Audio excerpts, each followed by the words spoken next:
வணக்க மக்களே, இன்னைக்கு நாம என்ன பார்க்க போறோம்னா, அடுத்தடுத்து விலகிய 6 பவுலர்கள் சிஎஸ்கே பிளே ஆஃப் செல்லுமா, வசமாக மாட்டிய தல தோனி. அதாவது 2024ஆம் ஆண்டுக்கான சீசனில் சிஎஸ்கே அணி பெருமளவு தடுமாறி வருவது ரசிகர்களை சோகத்தில் ஆழ்த்தியுள்ளது. எப்போதுமே சிஎஸ்கே அணி புள்ளிப்பட்டியலில் முதல் 2 இடங்களை பிடித்துவிடும். ஆனால் இந்த சீசனில் சிஎஸ்கே அணி 10 போட்டிகளில் விளையாடி 5 வெற்றி 5 தோல்வி என 10 புள்ளிகளுடன் தற்போது 4வது இடத்தில் இருக்கிறது.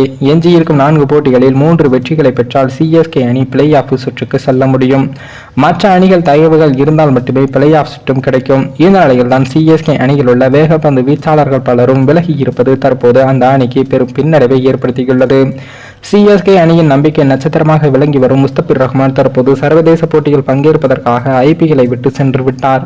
அவர் மீண்டும் இந்த சீசனில் விளையாட மாட்டார் என்றும் அறிவிக்கப்பட்டுள்ளது. இதே போல சிஎஸ்கே அணியில் அனுபவமிக்க இந்திய வேகப்பந்து வீச்சாளரான தீபக் சஹாருக்கும் பஞ்சாப் அணிக்கு எதிரான ஆட்டத்தின் போது காயம் ஏற்பட்டது. இதனால் அவர் மீண்டும் நடப்பு சீசனில் விளையாடுவது சந்தேகமாகிவிட்டது. இதே போன்று சிஎஸ்கே அணியில் உள்ள வேகப்பந்து வீச்சாளர் தூசர் தேஷ்பாண்டே கடந்த சில போட்டிகளில் நன்றாக விளையாடி வந்த நிலையில் தற்போது அவருக்கு காய்ச்சல் ஏற்பட்டுள்ளது.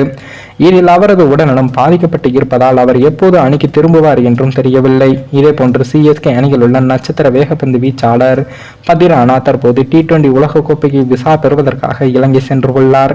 அதனால் அவரும் சில போட்டிகளில் பங்கேற்க மாட்டார் என்றும் தெரிகிறது.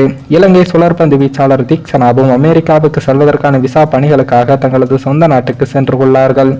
இதனால் சிஎஸ்கே அணியில் பெருமளவு தற்போது பவுலர்கள் இல்லாத நிலையில் என்ன செய்வது என்று தெரியாமல் அந்த அணி நிர்வாகம் தடுமாறி வருகிறது. இதனால் இந்த முறை பிளே ஆஃப் சுற்றுக்கு செல்ல முடியுமா என்ற சந்தேகமும் ஏற்பட்டு உள்ளது.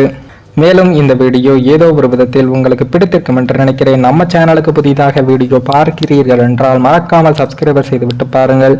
இன்னொரு வீடியோவில் சந்திக்கும் வரை நான் உங்கள் தமிழ்.